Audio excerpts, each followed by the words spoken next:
Testing one, two. Testing one, two. Top of the morning, top of the AM. It's 0448 Central Time. And this is a dog talk and trainer dialogue. Ain't no intention here but to have a good time talking and discussing dogs, concepts, ideas, and theory. Concepts, ideas, and theory. We can discuss results as well. Um, we can argue, we can fuss, cuss, and discuss. But above all, it's going to be a good conversation. It's going to be a good conversation. So lock in and take from this whatever you like, leave behind whatever you don't like, and let's get to it. Over the past week, I have made probably 5 posts, and those posts consisted of, can you get a game dog from a dog that is considered a cur? CUR, a cur. Can you get a game dog by breeding a cur to another dog of the same breed? Typically, the American Pit Bull Terrier is the only dog that's really associated with this, other than breeds that are actually called curs, like black mouth curs or uh, mountain curs, right? So that was the first question. Can you get a game dog from breeding a cur? The next question was generated by responses from the first question. The next question was, since the general populace states that you can get a game dog by breeding a cur, although highly discouraged, right? Highly discouraged not to breed a cur with the intention of getting a game dog, right? But the follow-up question was, after people said yes you could, was uh they brought up cold dogs and they brought up curs. And the definition for these terms was kind of all over the place, right? It was a wild menagerie of different answers. And I decided to talk about 3 different things in this relation. And so first episode was, can you get a game dog from breeding a cur? And the next topic was, uh what are the levels of like cur versus game versus cold? So I explained it in a 3-part video. It's floating around the internet on Samurai Kennel's Facebook page and Instagram and Shogun Unlimited. It's floating around. You can see it. It's all shorts too. They're very everything's under 3 minutes long. So it's not long format or live. It's just a quick little video to define some things. But what I did learn was that a lot of people have different definitions of what is game, what is a cold dog, and what is a cur. What is a game dog? What is a cold dog? And what is a cur? All right.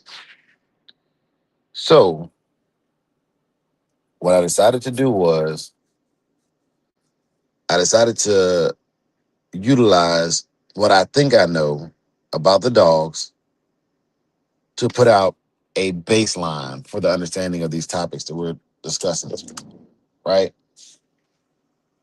A baseline. And my baseline is as follows. A cold dog is an American Pit Bull Terrier or American Staffordshire Terrier or any dog that might have been pitted against each other in a square box area to be combated animal on animal, right? To be combated animal versus animal. And I'm going to put a disclaimer out here right now because when you're having these discussions, it is very, very easy to fall into the realm of doing something that is nefarious or considered or misconstrued as illegal. So I do not condone or support doing anything illegal with my animals. However, to know them and to love them is to know their history. And these dogs were definitely pitted against each other at one point, at a point in time in American culture, and they still are in some portions of the world. So it may be relevant if you're listening from a country where uh, animal on animal combat is lawful. All right, a cold dog is a dog that was bred with intention. It was bred with the intention of being an animal used for animal on animal combat. Typically, two dogs pitted against one another at an agreed upon weight, place, time, and specific rules to govern the specifics behind the dogs being matched or fought, right? And so, a cold dog is a dog that was purpose bred for the purpose of combating other animals and never showed interest in being aggressive or combating those other animals. All right. Never showed any interest, never put a tooth, never growled, just maybe got attacked by another animal or just stood there and just took it. But did not scream, did not cry, just took the whooping. Right. Um, that is cold. There is no sign of combat or ill intent from that animal to another animal. All right. No sign of ill intent from that animal to another animal. Cold dog. But it will take a punishment from another animal. Um, and when I like I said, these terms these are not to be misconstrued. These are meant for American Pit Bull Terrier conversations. All right. Um, you can you can throw around whatever you want to throw around. You can add it to whatever vernacular you want to use for other breeds, but this is American Pit Bull Terrier, like lingo and talk, right? It is. It is. And I've been guilty of like, just overlooking other people that use it, but this Pit Bull talk. Um, and you can use it as loosely or as tightly as you want to. But the way I'm using it right now is what I've learned over the past few years is the most appropriate use, not the only use, but the most appropriate. A way, not the way, right? A way, not the way. So the first was the cold dog. We need to discuss the cold dog and why is the dog cold. All right, and then we discussed what is a cur, and in the American Pit Bull Terrier world, a cur is a dog that began to perform a combat action animal on animal and then either ran from the competition or combat or chose not to engage after a specified amount of time. All right. They either ran away or just chose not no longer to engage. They wanted no more smoke occur. All right. Now, with that, with that thought process, I have to say this. Most dogs are curs, if not all of them. Uh, most dogs fall in this category. And a lot of people are not gonna like that that's being said, but it's the truth. It is 100% the truth. Most dogs are curs. I don't know why people get so offended by the term cur, but they do. I used to get triggered by it too because it's thrown around as such a derogatory or malicious phrase, but it's what most dogs are. Most people too. That's like that's like the equivalent of saying most people are cowards. That's a true statement. Most people are going to cower away from doing what's right simply because the general populace says that this is right or wrong. Most people are overweight. It's a proven fact. Most people are obese. And in most dogs have a stopping point. It's called natural instinct, survival instinct, right? There's a portion of the brain called the amygdala. Nice, Kyle.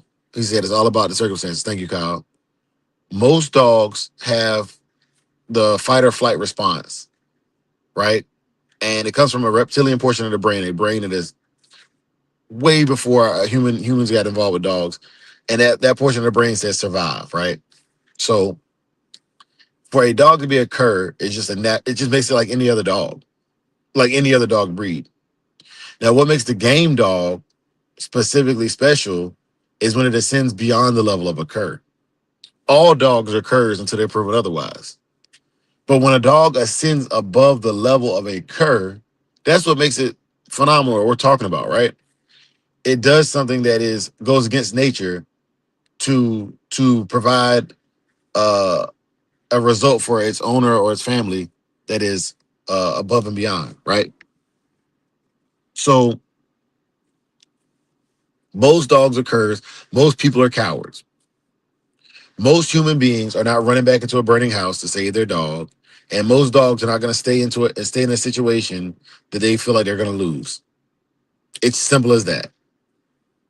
And I love to attack the people behind the dogs because um, the the talk or the discussions that are had always make me laugh. I have when I get on here and talk about these dogs, I get challenged 9 times out of 10 by somebody who themselves would cur out face to face. I'm a moderately fit guy, have decent stature, I'm pretty healthy, and these people would love to pit their dogs against my dogs, but most of them don't want smoke themselves. And that's cool. I mean, like, you don't have to go around fighting. Grown men and women don't have to go around fighting to prove a point. But my point is you want something from your dog you yourself would not give. I disrespect that heavily, right? So whenever I see like these comments and stuff, man, like it doesn't even bother me anymore because I realize it's just people uh casting their own insecurities. But back to the gameness, right? So with the gameness, that is a trait that is sought after because it's a recessive trait. It can disappear quickly. So men and women of the past have found dogs that displayed characteristics of this trait and bred them together for as long as I can think of. I don't know a specific date. I'm not here to give you a history lesson. I'm here to give you what I've just experienced personally, right? And so men and women, families have bred these dogs for years, seeking that trait, whether it be faux gameness or true gameness or even unalive gameness, right? People have been seeking that trait and chasing it for an extended period of time and have led to the American Pit Bull Terrier of modern day. They have reached a pinnacle of what they thought they were looking for, right? And they have put out some good and bad dogs in the process. Well, then upon continuing my line of questioning on the post, it then went from can you get a game dog from a cur to explaining and defining a cold dog versus a cur dog versus a game dog. Then we moved into one of the comments was there's levels to gameness. The levels to gameness. And I did the best I could with explaining what I thought were the levels to gameness. And I'll give y'all that breakdown here. The levels to gameness. And I always start with unalive or deceased game, right? Unalive game. DEAD game. This term is quite simple. Unalive game or DEAD game means that the dog passed away in combat. It never stopped fighting. It never gave up. It never stopped scratching. All right. It never stopped. It died doing what it was supposed to do. Okay. That is just to me what makes it so amazing is that's what Medal of Honor recipients typically do. They typically go all the way to the point of losing their life in combat, right? And I'm not trying to diminish what the great American soldiers have done to earn their medals of honor. I'm just saying, like in a human comparison to what they expect the dogs to do, that's what a DEAD game dog has done. They have given the ultimate sacrifice, their life, in support of the mission, right? Whatever that mission may be, good or bad. I'm not talking about the morality of it. I'm talking about the act. The act. They stayed in it when all hope was lost. And we remember those with a high level of reverence in my book. Okay. So the first and the highest level is DEAD game. Now, a question that has always been asked is, well, just because it went out and gave its life, what if it just got unalived quickly? What if it was out hunting a hog or it was being actually in a game tested and the opponent just got the better of it quickly and took it out? Well, I don't care if it was 1 minute or 4 hours and 5 minutes. It did what it was supposed to do until it expired. I don't care. The definition doesn't have a timeline. That's for you to decide. That's where we start getting into these gray areas. Well, 3 minutes ain't the same as 3 hours. It's not. But when it comes to losing a life is gone. It's gone. Maybe it didn't even have enough time to realize it was occur. That's true too. That's true too. But by definition, when you start muddying it up, you have to. These are things that I'm not here to tell you what it is and what it ain't. Like 3 minutes or 3 hours, it does not matter. 3 minutes or 3 hours, it does not matter. That's for you to decide. If you think okay, 3 hours unalive game is what I need, then go look for that. And that guy that lost his dog at 3 minutes, he loves his dog probably just the same way. Probably just the same way. Like he said in the comments, man, it's all about the circumstances, and that's what I'm saying. This is where the arguments happen. The arguments don't happen because we don't know what we're talking about. The arguments happen because the degree and the circumstances do matter to people. The degree and the circumstances do matter to people. How was this accomplished? What was the outcome? What were the limiting factors? All of this stuff matters to people, man. It all matters. And everybody has a different angle. Everybody has a different angle. So, highest level in my book of gameness is unalive gaming, period. Highest level of gameness in my book is unalive game, period.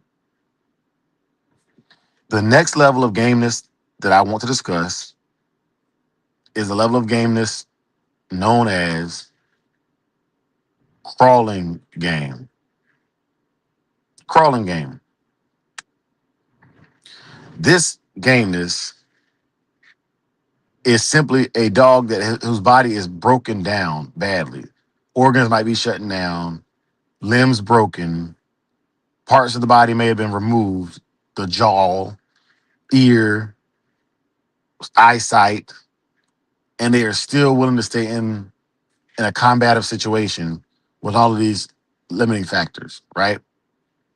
The dog is given everything but its life. That's crawling game. Thin line. Unalive game, DEAD game, passed away, expired. Crawling game, you may be able to save this dog with proper aftercare and IVs. May never be the same dog again, but the dog gave everything it could with the exception of his life. But it did not make it back in one piece. Something in that dog will never be the same again because the body has literally been physically augmented after the endeavor, after the encounter, right? Crawling game. Crawling game. Crawling game. Next, I discussed what you call deep game. Deep game. Deep game, to me, extends over time frame. This typically goes into physical conditioning and mental ability to overcome things like overheating, the opponent's onslaught of whatever the opponent's thrashing out, right? Overheating. Yeah. Yeah. So deep game. I've heard of matches going, 2.5 hours. But for me, deep game is going to be they're taking a beating. They're not crawling game yet, but they're taking a beating. They're in it. They're in it, right? They're in the throes of whatever it is they're going to be into for hours. 2 hours, 45 minutes, 3 hours, 4 hours. They're there. And it's basically a matter of, at this point, both dogs are pretty equally yoked. Who has the mental capacity and the physical ability to stay in there the longest? Who's going to keep scratching? Who's going to keep going? That's deep game, in my opinion, right? And I say in my opinion because like I'm not the person that made these terms. These are terms I've heard, and this is my understanding based upon the terms that I've heard, right? So like let's be abundantly clear about that. I've heard the term enough times that I've asked the question to enough people that I'm taking what all of them told me and putting together what I found is the commonality or what I believe it to be, right? And so with deep game, I would say 2 hours and 2.5 hours and greater. It's probably deep game. Depending on depending on the circumstances. Like Kyle, I appreciate that. Depending on the circumstances is everything. Depending on the circumstances is everything because if you're 2 hours deep, but like you're getting bit on by I don't know a toothless a toothless assassin, like that's different in 2 hours and you're actually getting mangled, right? Um, it's a different 2 hours. It's a different 2 hours. So yeah, that's that's big. That's big. Circumstances matter a lot, a whole lot. Um, So there's deep game. And then there's just game, like overall game. Like they meet a game test, whatever the breeder or owner or handler thinks is appropriate for contracting or even just testing them out. They meet the standard and earn the title of being called a game dog. They've shown that they won't quit and they won't quit on their owner during a task, right? During a task is performed. Um, And one thing I realized I failed to actually express what gameness is. Gameness is the will to go on when all hope is lost. When odds are stacked against you, or will you stay in the fight, right? That's gameness. That's for people or dogs. Like it's a quality that I look for in men and women that I found it wanting. I don't think I've ever met a person that was game unless they were unalive game, and you don't know until they pass away if they were game or not. Like that's just being honest with you. You don't know until they expire if they were game or not. Period. So, um, yeah. Man. Oh, y'all, it's early in the morning here. I was up and couldn't sleep, so I decided to go live and kick it with y'all for a little piece. But Yeah, you don't know about the person until they show you what they are. All right. So yeah, just game. They're showing you they're gonna put in a high level of exertion in a task. They're willing to put in that work for you, and they haven't showed you anything less than being worthy of at least the title game, right? At least the title of being a game dog. Okay. So then from there, there's a level I call stupid game where it's a dog they lack self preservation, but they also lack skill. Um, it's a person sprinting on a treadmill. They can go a long way or they can go nowhere fast. They can go a long way the wrong way or they can go nowhere fast. That's stupid game. That's the dog that's also tearing up his house. They're sometimes hard keepers. They they just they got they got all the right intention, but none of the know how. All the right intention, none of the know how. That's stupid game, right? So, and then beneath all of that is the bare minimum, which is game bred, and that's a dog that is bred by two parents that have met and passed a gameness test of some sort, right? Game bred animal. Um, Now, with all that being said, from my personal belief, there's not a lot of legal ways to test gameness. And I have to put this out there to the whole world because I'm live on the internet. I don't care if your dog is game or not. I don't care. That's not going to impress me. It's only going to put you in danger to even prove to me or anybody that your dog is game. Okay? I don't care if your dog is game or not. I don't. It's not going to impress me.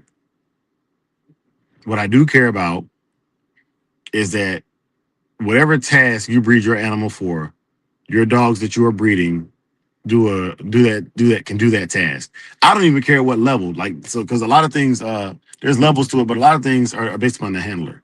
As a dog trainer, I'm telling you, my dogs would not perform with someone else the way they perform with me. Like, I bred them for the purpose of my handling, and my dogs handle well with me, right?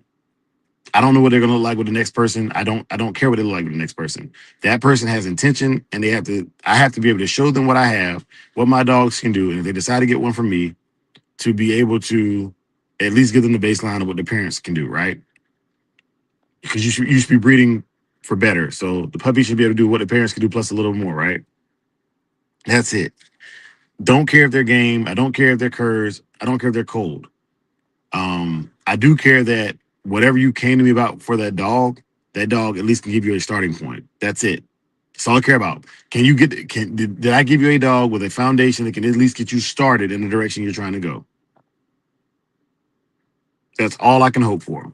That's all you can hope for from any breeder. I don't care what guarantees they say they got. The only guarantee that I've actually seen that makes sense is if a dog doesn't work out for you, you can come back and get another one, right? If this one doesn't work out, I will keep breeding until I get you the dog you're looking for. That is probably the most solid guarantee a breeder can give a client, right? So just putting that out there. But as far as Samurai Kennels, Shogun Unlimited, whatever brand I'm associated with, I do not care if your dog is game. I don't want you to prove it to me. You don't have to prove it to me. If you're going to talk to me about something that is unlawful, illegal, or unethical, it needs to be historically spoken about only historically spoken about, and it should be for educational purposes. Like if I can just hear it, if I can just hear you, like you're getting excited about something that you know is illegal online or like talking in a public, even if you're talking to somebody in their DM, it's still a public place. Like the owners and administrators for Facebook, Instagram, whatever it is you're on, can still go into your account if they need to and see what you're talking about. This is not privileged communication. It's not secure communication. This is just a live chat, right? So I just want to put that out there. Do the right things with your animals. I will never encourage you to do the wrong things. If you choose to do the wrong things, don't get mad at me because you got the results you were looking for. You know what I'm saying? You play stupid games, you win stupid prizes every time. You play stupid games, you will win stupid prizes every time. But no, when I talk about these things, the first thing that typically comes up is, uh, well, you sound like a person who's never matched a dog. I have never matched a dog, nor do I claim to have ever matched a dog. Never. Never will I make that claim. And this is where the frustration comes from with the general public, I think. To understand something, you don't have to have performed it. To have experience, you have to have done it. But to understand the Pythagorean theorem, I didn't have to come up with that theory. It was already created. I just had to learn the theory, right? So I say that to say, look, man, like I'm not trying to replace the men and women who made the breed by making game dogs. I'm not trying to do that. That is that's not my intention. And if you feel like that's my intention, like we can debate it, but it's not. I breed and sell dogs. The dogs have a history, whether I was there or not. Everything in life we deal with, the U.S. is celebrating 250 years. None of us were there 250 years ago when the Declaration of Independence was signed and we separated from England. None of us were there, but we all still talk about it in school. And that's what I'm getting at. So if your attitude is, well, you weren't there, you didn't match as many dogs as me, good for you. Good for you. I'm so glad for you. You get a gold star. What I'm expressing is this channel and all of my social media are based upon my people. I'm building my tribe, right? People that are like me. Like we love the history behind the breed. We love what they can do. We respect it. But we also know we ain't going to jail over them either. You know what I'm saying? We're not doing that. And we just want you to have them more abundantly. I think that it is an ethical decision whether or not you choose to engage in game testing with your animals. Uh, and that makes it lawful because it's an agreed upon law. Like the people that make the laws, the people we elect to make our laws, have said that it's illegal. Morally, I don't see any difference between that and boxing or MMA. And I don't want MMA or boxing to go away. They're lawful. They're sanctioned. I enjoy them. I hope Conor McGregor gets better. I think they said he tore his ACL last night, first round. I hate that. I had actually I'd actually I was actually in favor of Conor McGregor winning the fight last night. So um yeah, that's a rough one. But yeah, I don't want to see the MMA or boxing go away. And I hate that the game dog world got so public that it did become a bad thing, you know. I really think that the nail in the coffin was the whole like, situation with a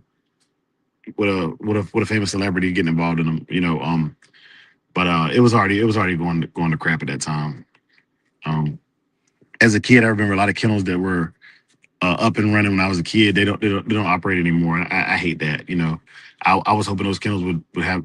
In my mind, I never saw those kennels closing down or not having dogs. I never in my mind would have thought those kennels would have closed down and not had dogs anymore. So um, that sucks a lot. But yeah, we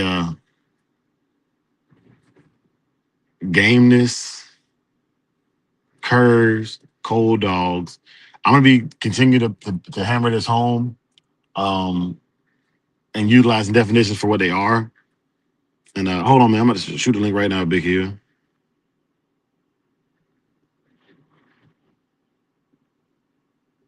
Big Hill in the building, man. That's my big bro, y'all. If y'all don't know, that's Big Brother.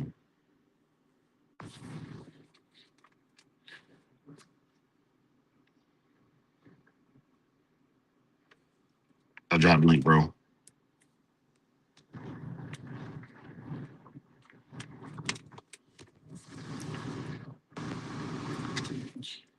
Maybe he'll be here in a little minute. I don't know. Sometimes it be acting weird by letting people in.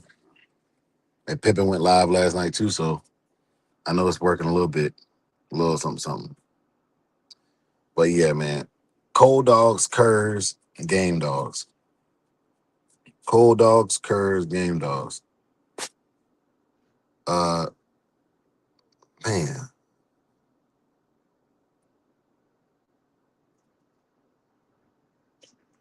Let me text it to you, Big Hill. Let me text it to you.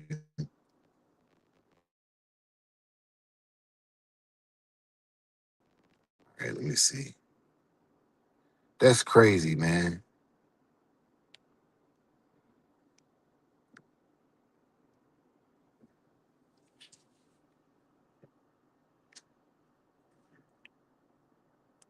Uh, uh, I text it. I put it on WhatsApp.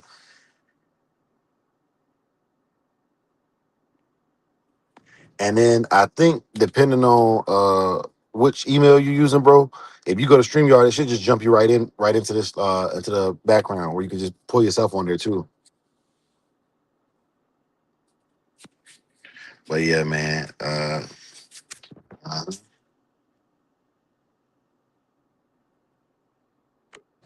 there you go. There you go. Uh, Yo, can you hear me? you're loud and clear, big dog. Loud and clear. Salute. I Salute, see man. you What's up good with you, early. big dog? Feeling good. Early Sunday morning. I hear you out here good, sounding good and shit. Talk to the people, sound good early. Salute the work, salute the work. I'm just in here saluting the work. Man, I appreciate that, bro. I appreciate that. I see you putting in work on that TikTok too, man. I'm proud of you, bro. Like them graphics looking good. I'm just digging tipping my toe in it. That's all. You know how it is. Yeah. I see you and Pimpin. Y'all rocking on that joint. Salute. Yeah. I'm right behind y'all, riding with y'all. Yes, sir. Yes, sir. Hey, Toyo, you mind if I go ahead and share this to the Big Hill fan page as well? Yeah, shit, man, do that all the time, Drake. I already sent it to my post. That's the only thing I know I do. I sent it to my post, so you on live on the post. I don't know how to do it, but send it on over to the channel. You gotta show me how to do it. Yeah, Send it yeah, to the yeah. channel. Okay. All Okay, so everything you want to do, anytime you want to do that, go ahead and do that, man. You already know. Green light. yes, sir. So what's going on right now is it's simulcasting on all three channels, the Facebook, Samurai Kennel, and Big Hill now. And yeah, so I did a post, Toyo. I'm gonna just I catch you up. I don't really be seeing you on Facebook like that, so I'm gonna catch you up because I'm getting into don't Facebook. have Facebook. I'm scared of Oh, Facebook. It's a monster. okay. So what ended up occurring was I made a post on Monday because I've been on the road all week. So I made a post on Monday, and the post was actually a Toyo level question. I think what I'm saying. I think it was a big Toyo level question, but the Mhm. question was, can you get a game dog from a cur? Oh yeah, I've been hearing people talk about that lately. I think I did see a short. You were sitting back and ask that. I think Yeah. you, it's been proven that you can. It's been proven that you can. I think Okay. and yeah, I think it's been Now, proven that you can. now that you're here, though, now that you're here, because like this is one of those things where I kind of wish more people would jump on the panel and discuss it because it's a good argument. It's a healthy argument, right? Hmm. Now, Toyo, that post has over 100,000 views now. Oh, okay, Like, so okay, the game dog community really, really like came alive off of that one, right? yeah, yeah, And so my thing was this: the general consensus, and I respect this. The general consensus says yes, it can happen, but they wouldn't do it. yeah. Well, I mean, I can understand that the general consensus. I can understand. It sounds about right as far as the bulldog community. It's a present wrapped in a lie. That they telling the truth, but not, you know what I mean. But they wrapped it up with a little slick talk. Yes, but I wouldn't do it. That type of thing. You know what I mean? Uh, you know, it is what it is. It is what it But is. hold on, Toyo, because this how I got him now. This how I got him, Toyo.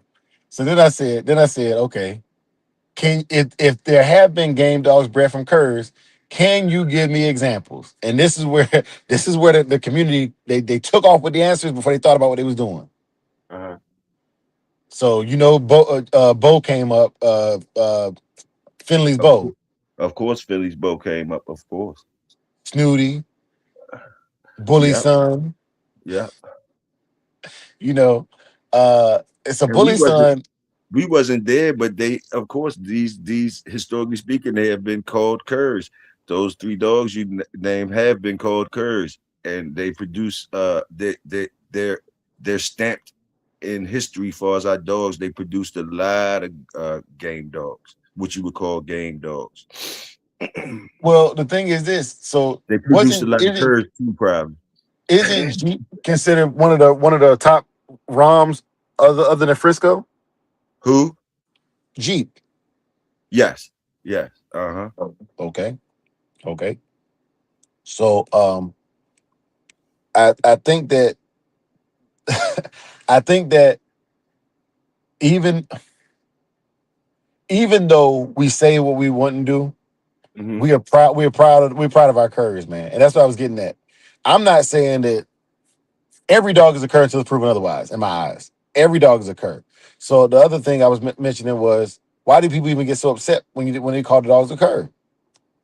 Because um to me, the ones that get upset, they might be ready to slide on the shoe. They might already got those shoes on, or they feel like those shoes fit them already, and they don't like it.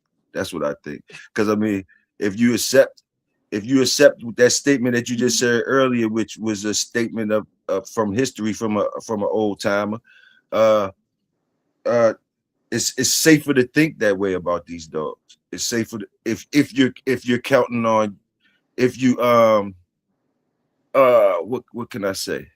That's probably the safest statement to make for these dogs. Like, you know what I mean? They gotta it, you occur till you prove otherwise.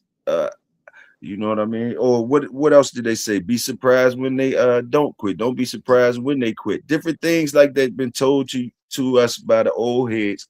And it's up to us to accept them or not, or we could go with the other rhetoric that's being thrown out here. So you got decisions to make and you got dogs on your yard. But I think when the people get upset about people making things, I think uh they know that them shoes be fitting, and you know what I mean. Them shoes, like, or hit dogs holler or something like that. When you don't say no names and nothing, you just say statements, broad statements, and sometimes they can't help from yelling out. Yeah, yeah. So there was a brother in here earlier. He posted. He said, "It's all about the circumstances." I think that people misconstrue circumstances for what we agree upon. Right? Gameness is not quitting. Right? You keep scratching. You never give up, even when you're under. Right? That's gameness. Right? To an extent. Um, yeah, you know that word gameness, it's what you want to call it, Drake. Can you call it subjective? Can I be all right if I call it subjective? Gameness is subjective to me. Toyo. Let me. I want to interrupt you because that's what I was getting at. The circumstance or the subjectiveness of it. The definition is the definition. You did not quit. Right? Everything else should be taken into consideration. It should be subjective, but that depends on what the other person would or would not accept from you, or you wouldn't accept from them. But go ahead and cook, bro. No, I agree with what you're saying. I think a lot of the things in the bulldog world is subjective. A lot of things. One man's gameness ain't another man's gameness. One man's standard ain't another man's standard. It's always subjective. One man's situations, one man's tests ain't for that certain called gameness ain't the next man's test. Times be different. Times of people thinking when their dogs are mentally mature and ready for different tests are subjective. So everything's subjective in the bulldog uh, world. Everything's subjective, I think. That's fair. That's fair. And Toyo, I still want to make sure I draw for where Dre stands. I'm still drawing that line of what we know gameness to be, and where people move the line to. That's where the arguments come in. That's where the disagreements come in. Gameness is you just didn't quit, right? You got to know as a man when to pick up when you've seen enough to call it game versus just started. honestly, honestly, to me, at my old age now, a lot of it that I hear when they talking about gameness in these dogs, they having pissing contests. That's Yes. all. That's all they doing. They talking about shit that most of them probably, I'm assuming, so I might be wrong, but most of them never seen before. So they putting extra on it. So that's true. And so, Toyo, I got a lot. It's probably 1,400 comments. And so I've been going through them and looking at some of the best. One of the best comments I seen was, you should never find out if it's dead or excuse me, unalive game or not, right? You should never find it out because if it's going to that point where you see it's getting to that point, you should have been picked up. Because at that point, it's all ego. But then I heard another legend, and I heard, and I like his point. I like his stance on. The legend was saying that I believe he said the dog turned around, looked at him, and said, "What you doing? Leave." Right, right. Dogs, So yeah, dogs got mentalities too. So you never know what they thinking in the midst of action, if they blank out or not. You gotta know your yard and stuff like that, and the personalities. That's why all that stuff is subjective. What one dog acts, how he acts in a situation, is not how the other dog might act in a situation.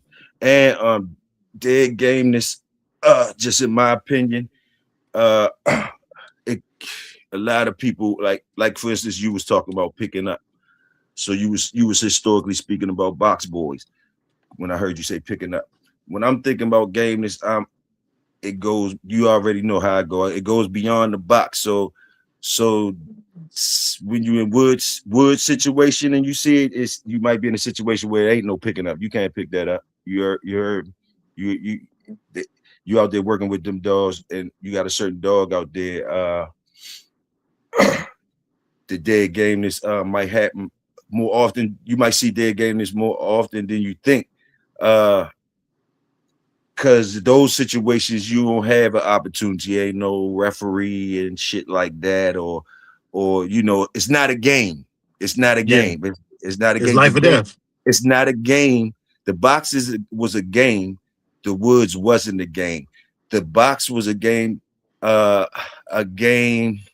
Well, you should understand. You should understand. The woods ain't had no rules. The woods ain't had no rules. The woods don't got no rules. People, that's a big argument too, Dre. The woods in the box. So Toya, I'm gonna be real with you. You getting it because I was gonna do these lives, and I was Yeah, gonna get to that. I was gonna do a whole episode, the Hog Hunters versus the Boxmen, because the Hog Hunters was chiming in like a mug on the game post. yeah. But we're But gonna do it see, now. Like see, you brought it up, let's talk about it. but see, when I talk about the woods, also I'm not just talking about hogs. It's like what Pop said. You don't know where to come behind that from behind the tree or through the shit. Bears, different things. It's subjective again, depending on the hunter and the circumstances in the woods and what they're hunting, and what type of dog they have. Uh, it's found out. It's found out in certain situations. Boom, boom, boom. But comparing the box boys to hog men, I mean the hog men gonna say what they say, and the box boys gonna say what they say. But when I'm talking about the woods, I'm talking about more than just hogs. I'm talking about anything you run across, that type shit. You dig what I'm saying? Right. I And get it. it's still subjective. It's still subjective because some boys could take some box boys from back in the day look down on the hog boys because they could give them something that they don't, that's not good at their job, and it'll be good at the hog boys job, so that automatically makes them think that they have better dogs than the hog dogs. And in certain cases that is true. Again, it's subjective. You have other guys that have animals, that always had animals that could do both, that could do all of those things, and that's all they know about those type of dogs. They should be able to do all those things. And see, this is where the great contention comes in because I think that whatever job you got for the dog, that's what proves its worth. If I got a hog dog and he can't catch hogs, but he's great in the box, who cares? I got him to be a hog dog. You know what I'm saying? I want bacon. You know what I'm saying? Give me the bacon. And vice versa. If you got him to be whatever you want him to be, and he's not that, I don't care how good he is at all these other tasks. Great, give him a new True job. statement. True statement. True statement. True statement. But nah, man, it's just so the hog guys and like you said with the woods or whatever. Because my thought process is this: I believe there are truly game dogs that have never been tested or in the box. And this is I will always go back to this example. I have seen enough one of the most common things that happens is yard accidents. It's not a hog, it's not a bear, it's not in the woods, it's not in the box. But a 45-pound yearling, young prospect gets on a 50-pound grown dog on the yard. You're watching this from work, and I'm telling you, this is a life experience. You're watching this from work on your backyard camera. You tell whoever you got to tell, hey, I'm gone. My dogs is loose. They're in trouble right now. You know what I'm saying? You ain't got to give them all the gruesome details. Mm-hmm. You get home, it's over 100 degrees outside, and wherever you're at, and they are still at it. And when you separate them, they are both still trying to scratch. Mm-hmm. That's all I needed to see. Mm-hmm. I don't need to match them illegally, unlawfully. It was a true accident. I physically was not there, and they were not restrained. I'm gonna give you another example. Real world, Toyo. Mm-hmm. I don't know if you got some good lawyers, but this situation I haven't had a chance to talk to you about it offline. So yesterday, let me dial it back. Friday, I boarded my dogs here in Texas. And this is why, like, I'm gonna be an advocate for if you don't know dogs, don't touch dogs. Friday, I went through this whole process. I paid $450 to get my dogs their shots, short notice, because they wanted them to have Bordetella, the 5-way, and the rabies vaccine on record. And you had that paper. I normally do Bordetella and the 5-way myself. You can buy those at Tractor Supply. Bordetella is just for kennel cough. But because I didn't have documentation to prove that I had done it, they wanted me to get it done. So I went to an animal hospital because they had no walk-in clinics on Friday, Mm-hmm. right? Mm-hmm. So got the shots, $450 for both dogs, right? Mm-hmm. I called a boarding clinic. I say, hey, I have 2 American Pit Bull Terriers. They say, well, if they can be boarded together, it'll be $90 a night. They say if they can't be boarded together, it'll be $102 because they charge $52 a night, $104, right, per night. Uh-huh. I was like, I need 10 nights. I need 10 nights, right? Mm-hmm. They also said that their policy, my male dog still got his nuts. He's not cut. He can still have babies. My female is not fixed either. They said we don't ever board male dogs with with their nuts. We don't ever board them with Right. other dogs. Mm-hmm. Okay. I get a text message yesterday that says your dogs have been in 2 fights with each other since we got. How did they get in the fights, Toyo? Talk to me. Talk to me. I was following the story. Talk to me. They had him around other dogs, right? They had them around each other. Oh, So, okay. so what I'm guessing happened is the boarding kennel got kind of full. It was like, oh, these 2 dogs from the same house, we're gonna put them together. After I expressly said, and I'm paying for separate kennels, Yeah, they had to have him. I got you. so or then again, maybe they grabbed each other through the wire too. You know what I'm saying? Because if you kennel them right next to each other, like that can happen too. So I'm not gonna say that didn't happen. All I'm saying is I expressed to them my dogs are show dogs. They are shown consistently on the internet. I do all of this stuff. Mm-hmm. And I don't know. I was so mad. My wife was like, "Why don't you have me send you pictures?" I was like, "I don't want to see the pictures because I'm gonna just get mad. I'm gonna just get mad. Like it doesn't matter. I'm already pissed off. Like that's some Karens. Seeing the pictures ain't gonna help. You know what I'm saying? Seeing the pictures is not gonna. It's gonna just infuriate me, right? Mm-hmm. So they called me. It was like we got them separated. We're gonna keep them separated. Blah blah woo woo. Now when I go up there, once my boarding is done, when I go up there, I'm going up there with a whole different attitude. But I was explaining to my wife. I was like, look, I was like. They could say, "Well, come get your dogs," because a lot of boarding kennels, if the dog shows any aggression, they'll make you come pick the dog up. So I'm like, I'm kind of still in a tight situation right now because there was 4 other boarding kennels I went to that wouldn't even take pit bulls. Right. Right. Right. Right. So I was like, okay, cool. Like I'm already in a tight situation, and until I close on my house here, I kind of need to board them somewhere, right? So Right. I'm kind of in a tight situation. And my wife, she thinking like, you should do this, do that. I'm like, that sound good, but you talking like there's 2 types of people in the world that really have a false reality on the world, and that is I'm gonna say, Don't do yeah, it. you know what I'm talking about. It's 2 demographics. One is male and one is female, and they're 2 different colors. And it's two different demographics, and those 2 demographics are probably the most unaware of other people's situation in the world. That's all I'm gonna say. You put whatever color you want to right there. But one is male and one is female. Oh, shit. And so she's telling me these things from her perspective. I'm like, that sounds good to you. But as Right, like I have been to play, I've been to clubs and all kind of stuff in my life, bars, whatever you want, schools, whatever you want to call it. And what what I do gets carries more weight or gets me more trouble than what you do in them same situations. right, So the way I move around the world is not timid. It's just a realization of everything ain't equal for everybody. And right, that's just the way it is. right. That's just the way it is. So I tend to stay to myself, but the lawyer thing, I'm genuinely serious about that because I read the policy. The policy says the intact dogs will be kept separate because my female is intact too. So what if an unwanted breeding happened, Toyo? Right, right. It's reasons for them to be kept separate. You right, yeah. And you pay for it. You right. Yeah, Yeah. yeah, You paid for that not to happen. That's what you're paying exactly, for. Yeah. exactly. So yeah, man, I like, of course, there's nothing I can really do about it. I could go get my dogs, right, and I could illegally keep them on base with me, and then risk that situation. So like, it's money involved in this stuff too, man. Yes, it is. There's Yes, money it is. involved in this stuff too. But the And dogs are doing good. It's been 24 hours, no more incidents. I can't wait for my house to close. I can get my dogs back in my possession.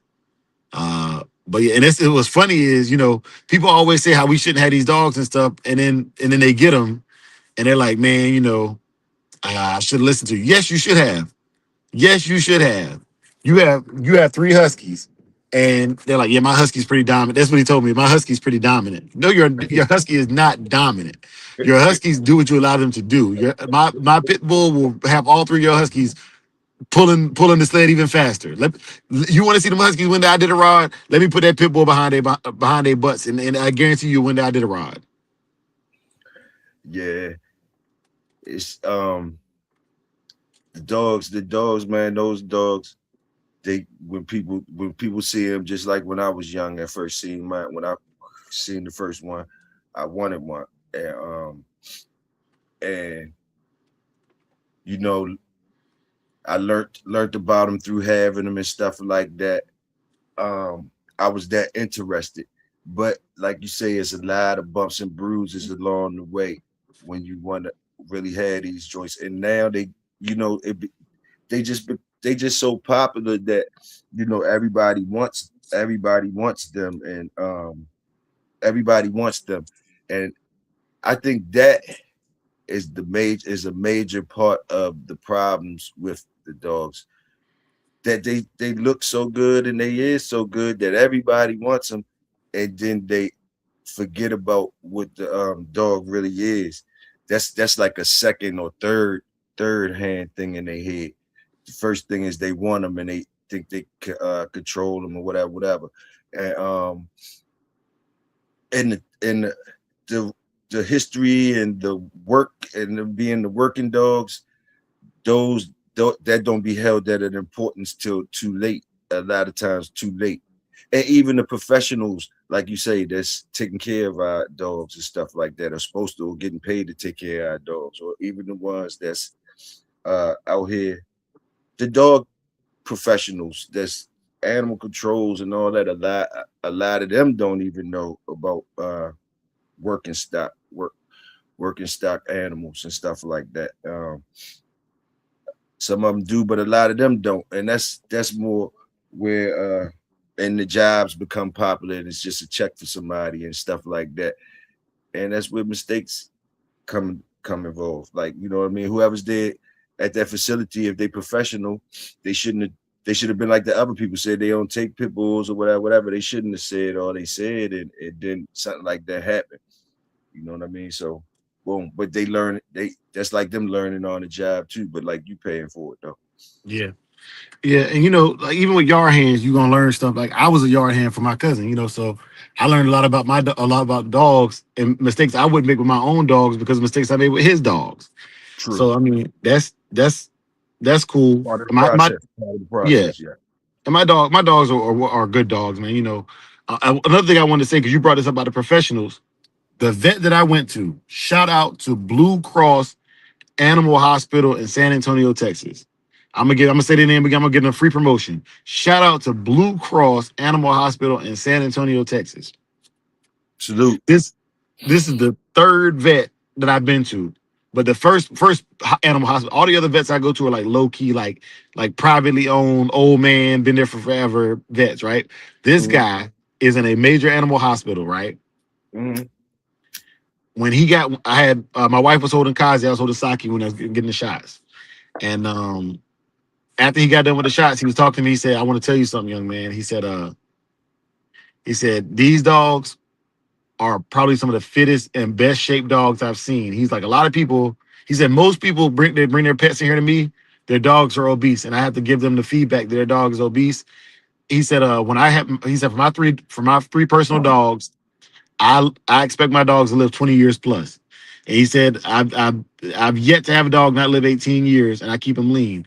And he talked about the history behind it. He said, when God created cats and dogs, he created them to be able to go up to about a week without food. Now, mind you, they're in a fasted state until they catch the food. So Mhm. typically, wild animals are lean. He was like, "That's how they're supposed to be kept." And he said, "I just want to tell you, man, like you're doing a great job with your dogs. Keep it up." That I've never had a vet tell me that before. That's what's up. Salute them again. Salute them again. Blue Cross, where yeah, salute Blue Cross. What was it called? Blue Cross Animal Hospital in San Antonio, Texas. Salute them. Salute. Yeah, man. Like he did. Now they still charge me an arm and a leg, but most vets. Okay, remember I told you 2 years ago when I went to the vet in Arizona, the vet was like, "Oh, they're a little thin. They could afford another 5 or 6 pounds." That's what the vet in Arizona told me, right? You know what I'm Uh-huh. saying? Like, and I just took it. I came home, I went live, I was pissed off, mad about it. You know what I'm saying? Because I'm like, bro, like this vet, I can tell a vet that knows breeds specifically, and then there's vets that just generalize all breeds. And again, it'd be subjective. Even the vets, it'd be subjective to their shit, to their experiences and their things. Even the professionals, it's subjective. You know what I mean? No, One man saying your stuff is a little skinny. The other man saying, man, that's how you supposed to keep them and saluted you. You know what I mean? So, you know. so okay, so they get so I wanted to be a veterinarian. So they go through basic animal husbandry, right? Hmm. And it is generalized. And I'm gonna give you an example. This is a human example, but why even science gets it wrong sometimes. Hmm. I learned this. There was a post that's going around right now about a guy named Ronnie Coleman. I don't know if you ever heard of Ronnie Coleman before, but this guy named Ronnie Coleman. He was a bodybuilder, Bodybuilding. eight Yeah, time Mr. Olympia, right? yeah. And he was saying he was down to 0.33% body fat, which is scientifically impossible because they're saying that scientifically you need at least 2% body fat for essential fats to even operate. The body would probably start shut down if you got that low because you have nothing to burn for energy. Hmm. Then they come to find out that the BMI tester they put him on, they did a skin pinch test and they checked it doesn't check for bone density and found out that people of foundational black descent have naturally more dense bones. It makes it harder for us to float. Like it's not a race thing or it's a scientifically proven thing that people with that genealogy have denser bones. Okay, so the test that was not designed with that bone density in mind, and that's what I'm saying is the same science that was designed to check for human bone density or not checking for bone density. That's the same issue we have with these people with these dogs. You're looking at all dogs as one whole existence, and I'm like, no, each one has different things. Like golden retrievers, uh, and some water spaniels have oils in their skin that other dogs don't have. Okay. Like literally, like they have oils in their skin, so when they jump in the water and come out the water, they dry faster than other dogs. That's a thing. I could dig it. You get what I'm saying? Yes, sir. There are dogs that are hypoallergenic. Their fur doesn't cause people with allergies to sneeze and stuff. And then Hmm. there are breeds that do. Hmm. So for a vet to tell me based upon even if it is his experiences, that as a professional, he should have what's called it's called intellectual humility. And we're taught that in the military from an early age, intellectual humility. Just because you know something doesn't mean that you're not missing something. Yes, sir. Yes, sir. So Real talk. I'm looking at him like you're a 8-year doctor. All I got is a bachelor's degree, but I'm intelligent enough to know to listen to what you say, extrapolate what I want from it. What you say, chew up the meat and spit out the bones. Yes, sir. Yes, sir. Real talk. I see. Luke Dave said that dog is tough. Yeah, man, appreciate that. That's the Shogun's choice dog of the month right there. Uh, the Red Brindle. Yes, sir.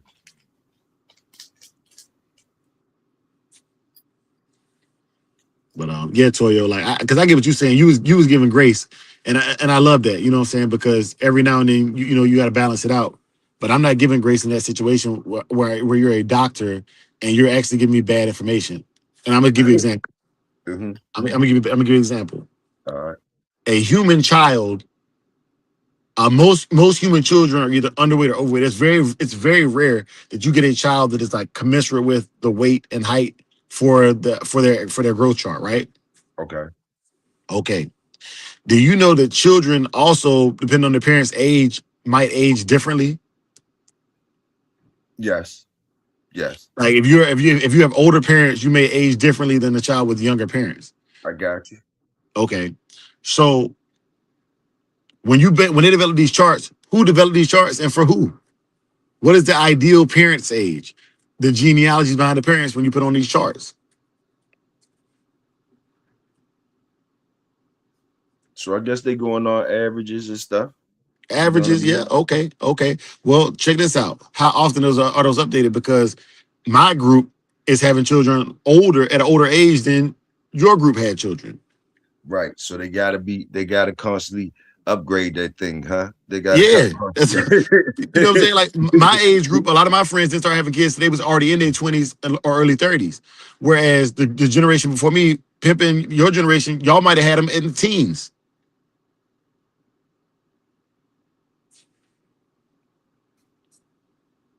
early 20s.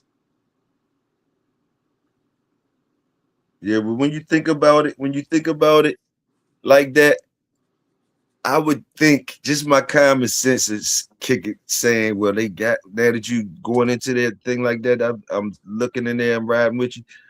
I would think that them type of people, doctors and stuff like that, during their schooling process, they have things that account for that. Just because of the things that you just named, because I'm sure generations and stuff change, so they gotta account for that. We this ain't nothing new. At certain generations, the people was having kids at a young ages and lots of kids, and then at certain ages they wasn't having kids, like depression, different things change. So I'm sure that this ain't the first update. This ain't the first thing. They first, so I'm sure they got their things. They have their things set in place. I'm sure it's just numbers that they're going on, but they never going to get it 100% right. They never going to get it. It's always going to be something that makes them keep upgrading. That's Yeah, how it always yeah. I would hope so, but I don't know. I would hope so, but I don't know so. is. I mean, you know, it's just somebody having a question just like you had, and I'm sure people that had questions, students and different things in that field that's getting schooled, say, hey, these change ups or different things. You know what I mean? So I'm sure it's out there. I'm sure it's out there. You know what I mean? I'm sure it's out Yeah, there. But yeah, you run into the average, which means you run into you ran into two sides. To me, you ran into kind of someone that they said some shit that let you know a little bit like they might have just the average motherfucker. But the other one you ran into, you see that he did a little bit more. You know what I mean? But they both got the same job. They both got the same job, but when I'm little, you know what I mean? It's the same type of thing. Everybody at them jobs, you know what I mean? It's how you really like that job, how you like it. You know how you really like it, yeah. how you really like it. What you Well, into? and then some of them they use their position and their bias in that position to try to throw you off your game because, okay, for example, some of them are tree huggers. Some veterinarians are tree huggers, and what I mean by that is they're like, okay, I'm a veterinarian, so I'm gonna tell him what I think, not because it's good for the dog, but because it's good for my ego. I don't think the dog should be fit like this. And I look at him and he's fat.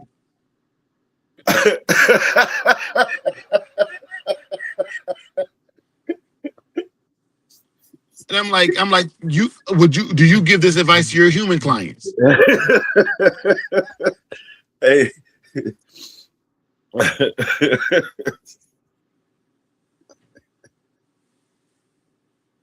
You know, I'm just saying, like, how many doctors have you seen really, really give feedback to a human being, even a pediatric doctor, and say, hey, like your kid is severely they'll call CPS on you for the kid be severely underweight.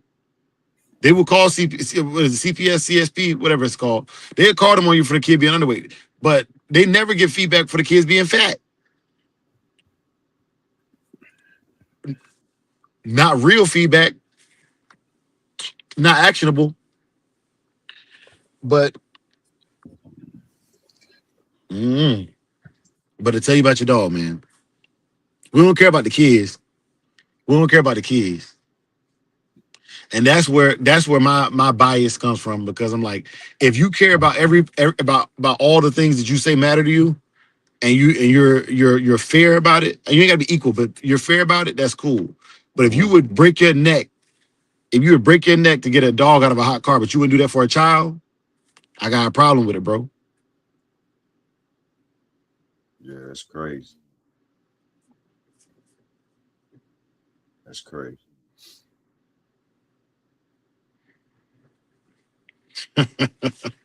Elijah Cole is going in, bro. Can you see this comment? Nah, I ain't see no. I can't see the comments. I mean, I ain't pushed the button to see the comments. What is a lot of people talking stuff?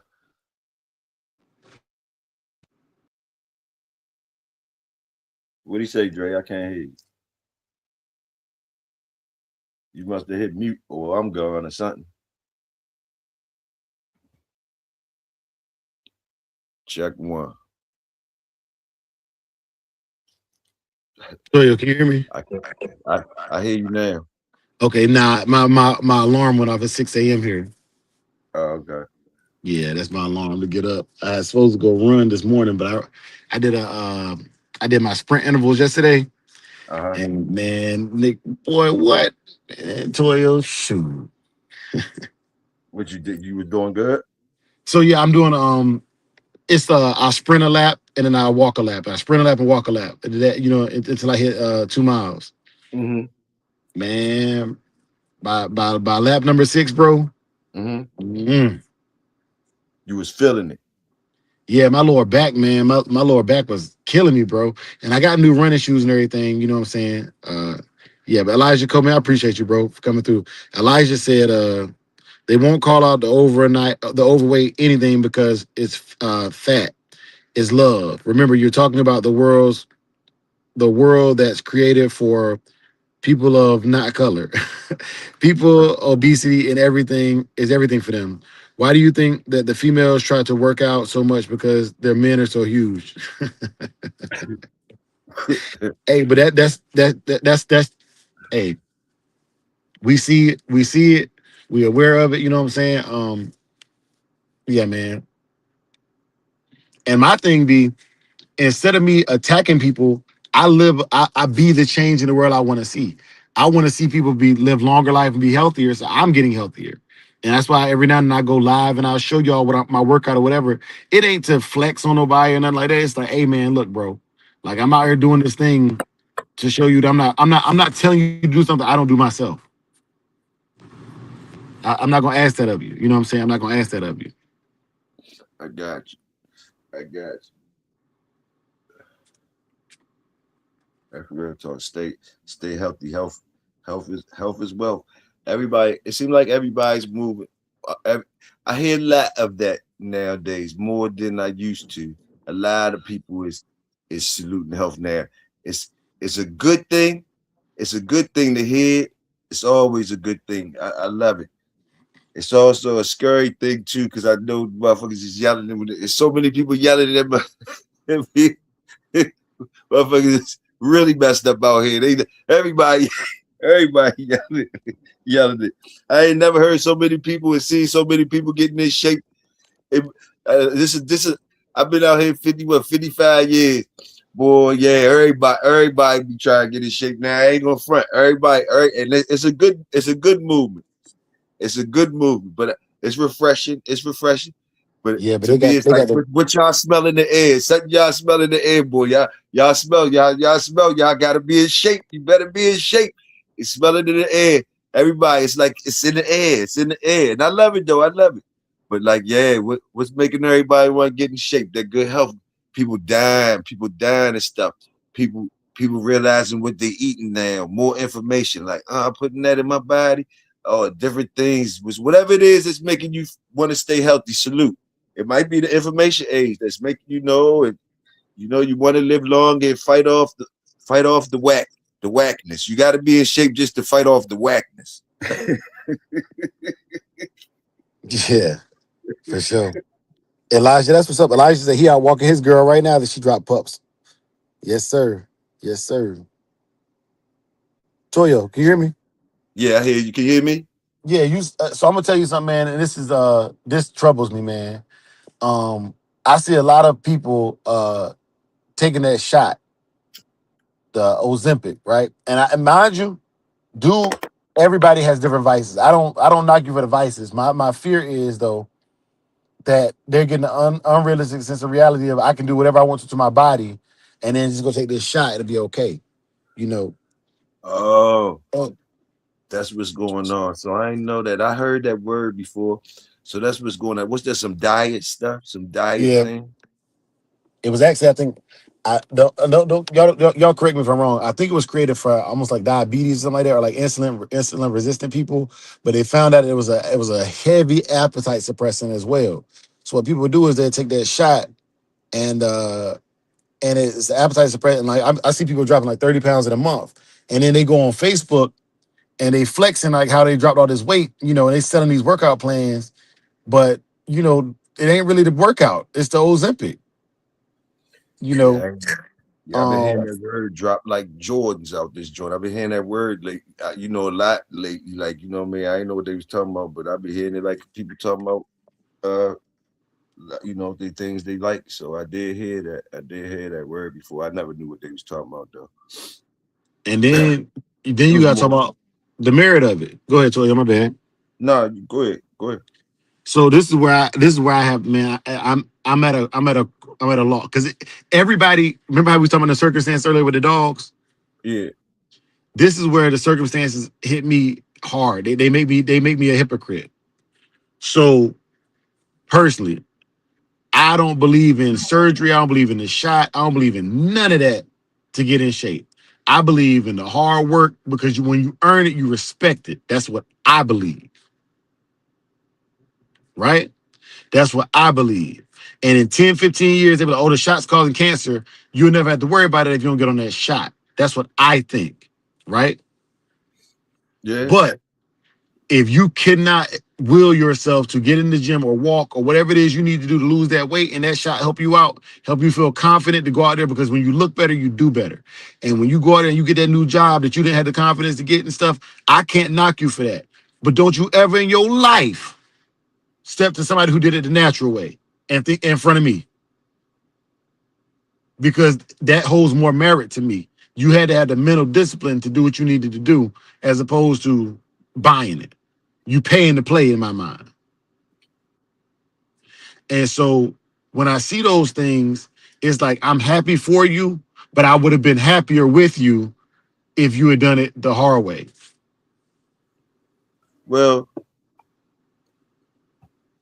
I hear you, but I'm sure them people that's doing it, how they do it, they they ain't tripping off what you talking about. Hey, hey, they probably said shit. They probably said because you said whatever you said, don't do it in front of you.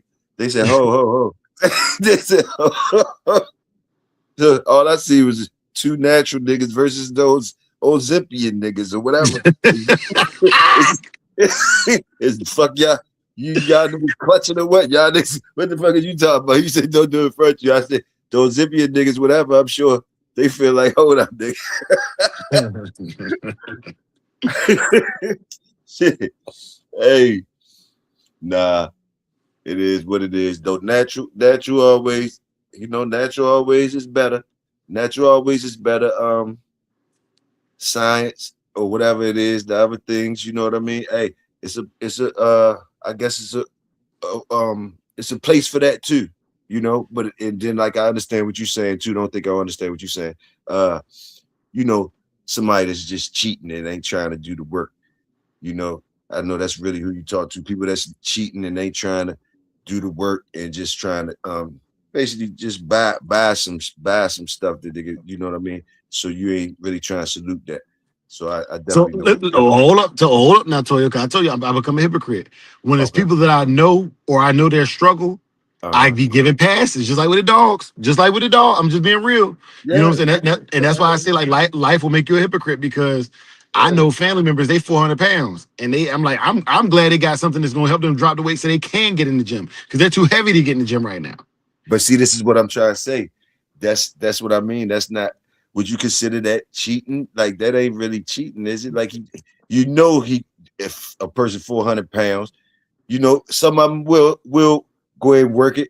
But you say, like you understand that somebody that needed, it was it a place for the was? Did you see a place for it? Did you see a place for it? Is all I'm saying. Do you see a place for it? It ain't got to be about you moving the field goal post and all of that type stuff.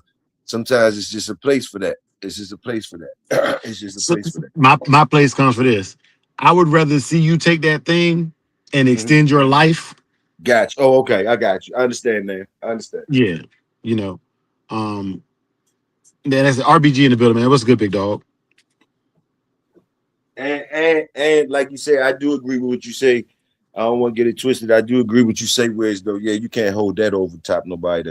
You can't hold that over top the work. You got to salute the worker. Somebody Yeah. that's yeah, you got to salute that. Ain't no way you gonna hold that over top of worker, but Well, my to get logic was somebody. this. My logic is this. My wife goes to the gym with me, right? Mhm. And every now and then I get my wife doesn't like do the bit. Most women don't like doing upper body. They want to do lower body all the time, right? And Uh-huh. so every now and then I get my wife to get on the bench, and a woman's bench is not a man's bench. But when she does it, and then she sees me do it, she's like, okay, like I don't know, like I would never even try that what you just tried because I know what it takes to get there. There's a level of respect that is earned along the journey. And that's why anything you get involved in, people who actually do it raw Mhm. can appreciate somebody else who's doing it raw and seeing results.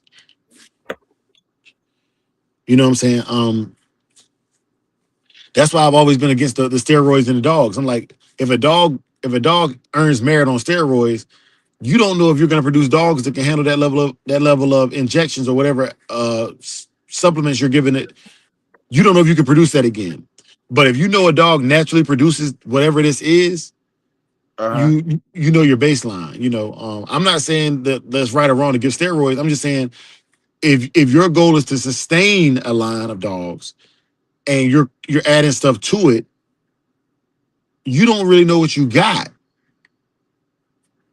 See that. Can I say something about that? That's another little thing that the community be talking about, this that steroid thing and all that. It'd be a little thing. Uh, to me, uh,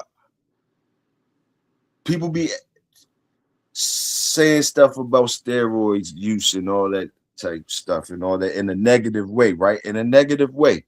But I ask, just being on the side, listening to the argument, I see both sides, but I ask the ones on that just automatically shoot down the steroids and stuff. Have you ever studied the science of it? And me, I never used no steroids on none of my animals or myself, and I never studied the science of it. But that's a question in my head when I hear the argument, like, because I don't be shooting at them or nothing. I don't even care about it. I don't think about it like that. But when I hear the argument, I be like, okay, well, did the people that's not liking the steroids, did they study steroids and then decided to be against them? Did they study them first, study, get some knowledge on them, and then Then I would like to hear the argument from a person that studied the steroids thing, or whatever. Like we all hear the negatives about it that's been put in the public, but like why do people use them, or why are they here? Like like is it got it because it's a lot of people. It's a use form, I guess, or whatever. And I don't know, but like a lot of times it just seems like people that probably don't know nothing about the steroids or whatever. They just automatically, because they heard bad things about it, just automatically shoot it down or whatever. When if they studied it or whatever, they might be using it or whatever, might find uses for it or whatever. And a lot of times it'd be like that. Different things of our argument, we get passed down arguments too from our environment, our circle, our people, our parents sometimes, whatever. The, they argument sometimes we inherit arguments or inherit the negative side of things that we ain't never seen it for ourselves, but it got passed down to us. It got passed down to us. And it's different things. Different things. It depends on who you've So been around, your environment, and all that. Some people would tell you, I've been around a lot of people. Well, I put my circle, you choose your circle too, and I put myself around a lot of people that didn't travel, or like we were scared to travel because of different things of things like that, different things. You know what I mean? So that would keep you from knowing a lot of stuff. You know what I mean? so That'll I keep you, you I know. want to say this about it. So my thing is, I want a line, and I want to know what the genetics alone bring to the table, right? Mm-hmm. So my aversive to it isn't whether I think it's right or wrong, is that it it would give me false readings on what I actually am producing, if that makes sense. And then I seen the brother in the chat. A lot of steroids were not designed for you to physically enhance yourself. They were developed for you to fix them. Like he said, his brother had asthma, so they gave him inhaling steroids to make his lungs stronger, be able to handle the oxygen, so he could enjoy life. Or some people, when they have an injury, they'll give them steroids in that area to strengthen the muscles in that area long enough for the body to naturally correct itself before returning to its natural state. So medical use of steroids is not for you to get stronger. It's to strengthen a portion of the body that has been weakened due to an illness or an ailment, right? And I agree with that. And I'm like, cool, like use them or not use them. What I'm saying is, as a producer, as a person that wants to produce dogs, Uh, one, I want to know naturally what I'm producing. So when I give you an assessment of my animal, I'm giving it based upon raw. Maybe you can't afford them, you don't know how to use them, or you're not going to use them. I can give you a natural raw assessment on just purchasing a dog and putting it on a chain or a cage or a house, however you keep it. My assessment is based upon that and that alone. So I have a baseline, right? mm-hmm. The second thing is, you can't look at a dog. Some people say it, some people swear they can, but I have been accused of being on steroids physically myself, right? And I have Mm-hmm. never taken a steroid in my life. Mm-hmm. Never would I. Like I've heard it. I heard it make you. I heard it make you. I heard it make you not as potent down there. You know what I'm saying? It's like, but I'm like, wow. I'm not even messing with that. If it does or don't, I don't know. I don't care about the research. I know I'm happy with the way I got 6 kids. I'm happy with the way I perform. You know what I'm saying? And Mm-hmm. so, with that being said, I don't want to find out. I don't want to find out. But people look at me and go, "Oh, he's on steroids. That's how he gets. That's how he gets big or small or whatever. That's how you do." And I'm like, I know that's a lie. Same thing with dogs. You can't look at a dog and tell if the dog is on steroids if it just has superior genetics to your animal. You can't look at it and tell that. No matter how much people try to say they can look at it, they can't. Right? And so my thing is, if my dogs are performing so well that it doesn't matter if the other dogs are on steroids or not, then that's what I'm trying. I'm trying to produce. I'm trying to produce that. So I don't care what the next man does, if they use them or not. If I'm keeping up with you, I don't need them.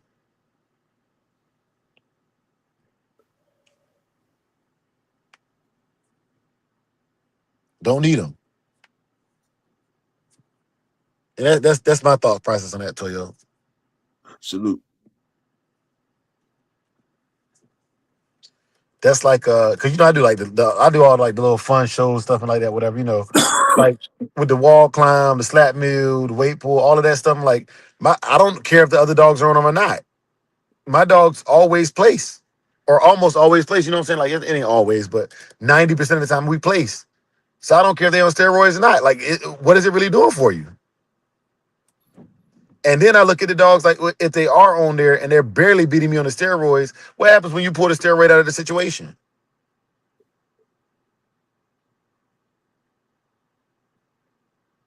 Yeah. You know, so I don't do what you do. If it makes you happy and you're okay with it, you know what you're doing, do it. Like, but you're not gonna change my opinion of it either. You know what I'm saying? Like that's not gonna happen. Right. Um, I just genuinely like people that lose weight naturally appreciate it longer because there's more things they have to change. They have to literally change their mind state, their diet, their activity level. They have to change all these things, and it creates a discipline in them that you just don't get by doing it artificially. But you're gonna get the same result. So don't get it twisted. Like results, I'm guilty of saying results is all that. That's not true. That is a lie. I'm telling y'all right now. I've been lying. I've been lying. Results are not all that matters. I do care about how the results were accomplished, and that's gonna make me make a decision upon how I move with how I make my moves, right? But at the end of the day, uh, you can't look at somebody until they use Ozempic, steroids, or they just naturally gifted when they fit. Unless they tell you they secret, or you see what they secret sauce, you don't know. Right. And listen, man. When you know, and I don't want niggas to think I'm promoting no steroids. Like I say, I don't know. I haven't studied them, and I never used none. But I'm just thinking of you. Just got me. I'm riding with you. I'm thinking my movie playing. So you Mm. got to think of war times and all that type of stuff, and from even ancient history and different things like that. When they, first they was, you finding the edge out of the herbs, out of knowing something about the plants, knowing something about something. You trying to, because it's competition that makes people look for an edge. The competition spirit. That's all it is. The competition spirit makes people look for an edge. Now the average person, whatever they do it for, whatever. But like uh competition when you're competing against another top athlete, like and you putting in the work just as much as him. And I'm just giving you a scenario. You might even be putting in more work.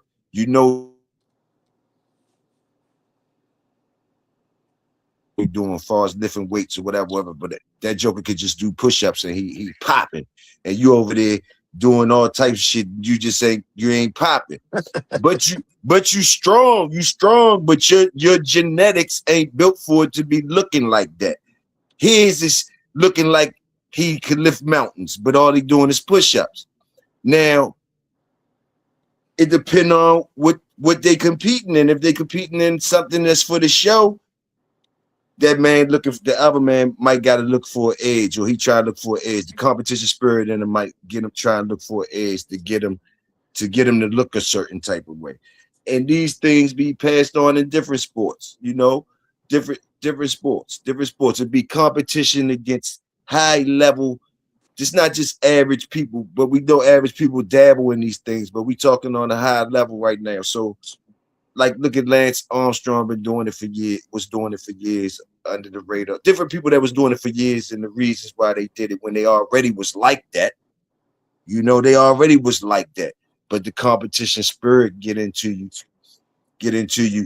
and you know what I mean? And who knows what you'll do then.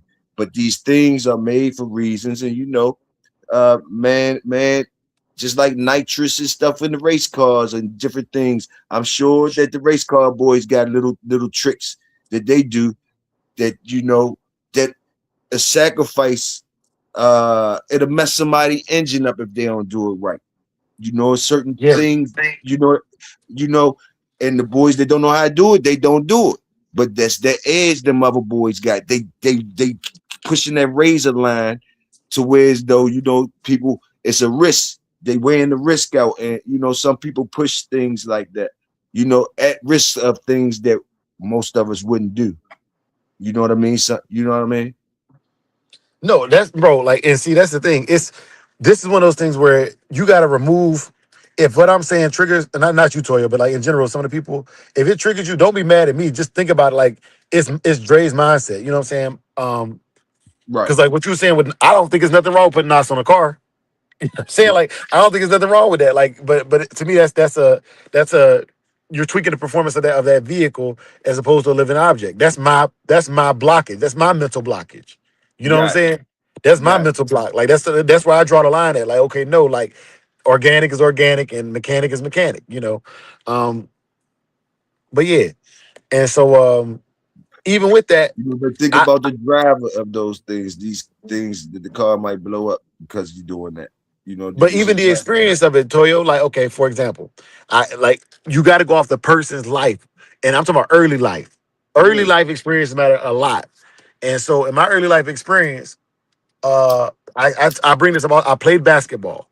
I was a rule follower, right? So like my coach said, run the suicides, touch the line every time. I touched the line every time, and I would watch my teammates not do it, right? Uh-huh. And then my junior year, the two seniors, they were heavier set. They were better. They were better skillful players than I was. Hmm. Even like they were more skillful, but they were not as athletic. And we lost the quarterfinals because they basically ran out of gas in the fourth quarter. The next year we came back with me as a senior and we won a state title. And we had less skill, but the team had adjusted me as a senior and we gonna run, and we gonna run Hmm. the other teams to the ground. And that wasn't a steroid, not a steroid. It was a mentality, and that's what I'm saying. Like if they know what they doing, like you were saying, they know what they doing. They did the research, and the heart fitness was good, big dog. If they did the research and they know how to use them, I don't think they wrong or right. I just don't want to do it because my goal is not to win the competition. My goal is to win the legacy. Got you. You have a reason for not using them. Yeah, Yeah. But you do see when people can have a reason to probably try to tamper with things. I mean, you can even look at drugs, and alcohol and different pills and stuff. You could think of jobs like fighter pilots or people that's going to war whereas though they don't care what you taking at some point in time, man. Yeah, take something. They know you're gonna need to take some certain things. Certain things, people that do different things, whatever they get when you race car drivers, that's driving those machines that might blow up at any moment. And they want the man to go ahead. Johnny, I don't want you to drive. It's gonna be man, Johnny want to drive that joint. He want to drive it. You know what I mean? And Johnny do what he do to get everybody ain't like Johnny. To yeah, hit that curve at a certain mile per hour and then handle it without that's why he there. Ain't nobody else doing it. And his lifestyle might be unhealthy, but he know I hit that 100. I hit that corner at 110. You niggas be blinking and you niggas put on the brakes. Johnny didn't did it. You know what I mean? But like so, so but you can't live like Johnny. You can't live yeah. like Johnny. You know what I mean? But and it's all that type of shit be involved too, man. Competition spirit. That's all it is. Bro, I got a homeboy, right? This dude, I don't, bro. He's a superhero, man. Because his old lady, she's she's healthy. She's healthy, and Uh-huh. we was at the pool, right? And I can swim, but I couldn't have swam with this lady on my back. But he swam from one end of the pool to the other end of that pool. And this dude Right. don't work. All he do is smoke cigarettes, blacks, and weed, right? And I'm thinking to myself, I'm supposed to be fit. I run, I lift weights, I do push-ups, I be swimming, I be hitting the punching bag, all this stuff. And I Right. couldn't have done what he did because I didn't have the know-how. It ain't got Right. nothing like he can swim because he got better know-how than I do. He knows some. He knows something about his water. I know about his water out in that deep water, right? And so, but yeah, man. So I know exactly what you mean. Yeah, everybody ain't Johnny. Everybody ain't got the same know-how. They don't have the same everything, right? And you got to know what you're good at. You got to know what you're But good at. but think about the doors though, Dre. Would you think about some of them dudes that we talking about that they use the steroids or whatever, or they use them. You got to think of the competition and stuff like that, and people's resources and they different reasons for doing different things, and the competition spirit is up in them, and hey man. like I say, man, when them fast lane boys in any sport, when them fast lane boys in any sport, I don't care what it is, whatever sport they're in, any competition they in, them fast lane boys, it's gonna be some things that make you say, you did that before the show, you know, just to win, you know what I mean? You know, you'll hear some stories. You know, you'll hear some stories. You know what I mean? You'll hear some stories, but you know what I mean? Like it's like, and they be trying to keep the legacy, and the legacy sometimes make them do it, to keep it. You know what I mean? They trying to find everything. You know what I mean? And you go back into history, ancient times, man. You know what I mean? Ancient times. You know, you do what you got to do to win. That's all I'm trying to say. You know what I mean? The boys are trying to do what they trying to So win. That's not good for the average person. Them boys ain't expecting. A lot of those boys, they really, if you think about it and you talk to them in those sports and all that type shit, they never even really. They was always thinking in the moment. They wasn't thinking about their future and different things. They was on top of the world then. They try to stay on top of the world, or they that close to top of the world, and they whatever they trying to get to, that's all they focused on. They not focused on nothing else. They focused in on that thing that they trying to get to. Boom, boom, boom. And they competition is they family and the things they study and whatever and different things. They'll go pray to the stars and get pray to an oracle. They'll do anything to when it's time to boogie. You dig what I'm saying? yeah, let's check this out. Because I realized I realized another topic right then when you was talking about it. And so, okay, the competitions I'm involved in, steroids won't help you. It would be pointless. Okay. Now, one thing that I use that a lot of other people won't use is I use e-collars. Mm-hmm. A lot of dog people, I wouldn't use an e-collar, blah, blah, blah, blah, blah. But I'm like, okay, you don't know how to use it. So, like, once again, life will make you a hypocrite. That's something that I use because I feel very confident in using it. And my dogs do way better with obedience than most other pit bulls. And it is artificial, but to me, where I find peace or solace in it is I'm not changing the dog's genetic makeup or their blood at all. But it is an external stimuli. Well, things that you done like that. Can I ask you this? Do you salute the work that it took you to do that to that animal? Do you or you think that uh uh somebody could be talking about it out here that ain't really doing it and acting like it's easy to do that? Do you think is it that easy, or do you salute your work that it took you to say, hey, you could do this and I do this to econ?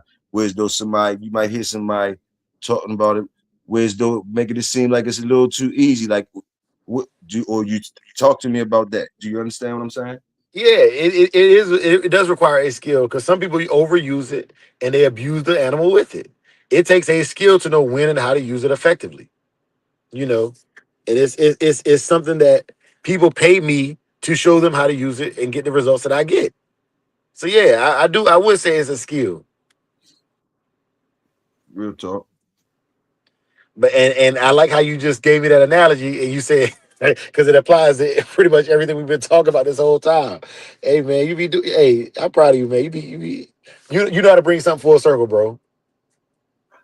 Well, if I did it, I did it without knowing because and if it's a good thing, salute. No, it's solid because what it does is you put people on their toes. And so like me, I be hard down on steroids and hard down on this and that. But then when it come to my we talked about this though, the story with the cigarettes. When it come to my vices, I got my own vices. You know, now my biggest thing is over the last 5 years, I've made a lot of mistakes because I've been looking at it through my lens. The only grace I ask people to give me is this is my channel, this is my life. And so if you don't like what I'm talking about, you ain't gotta be here. You know what I'm saying? Saying like Right. When it get down to that. Yeah, when it get down to that straight like that, yeah, you can get up out of yeah, here. yeah. You know what I'm saying? Like you came over here. I Like know, I ain't come over there. I know that's me included, y'all. You talking about me too included. Me.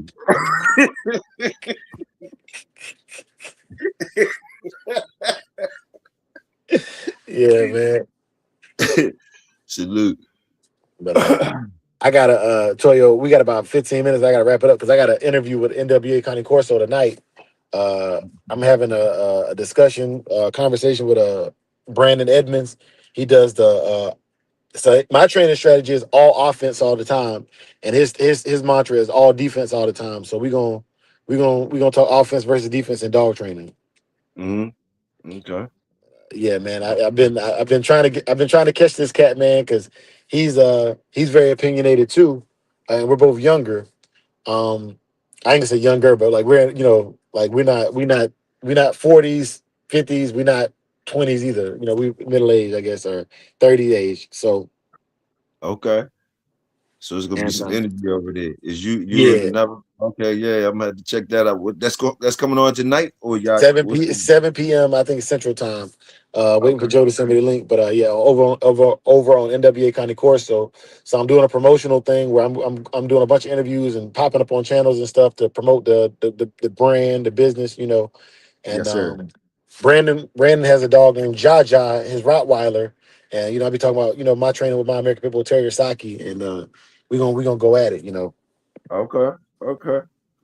The competition spirit. I'm gonna be over there. I'm gonna be looking and laughing.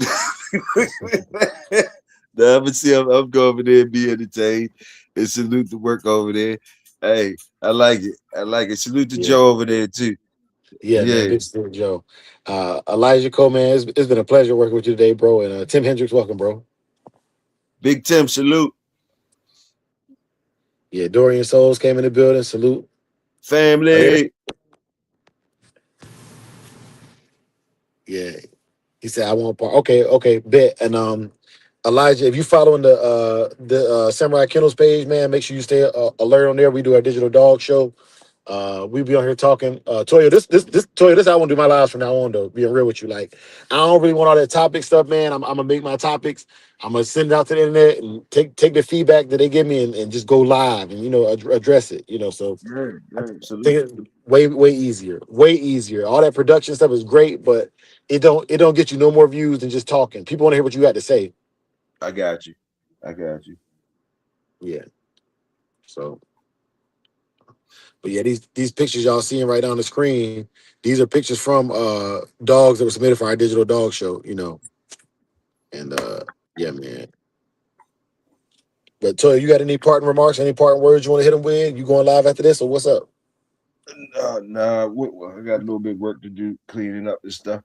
You know what I mean? But salute the workers, everybody in the chat. Salute. I couldn't see the chat. You know what I mean? But salute y'all, everybody up in here. Y'all already know how I go. Y'all stay royal. I'm gonna stay loyal.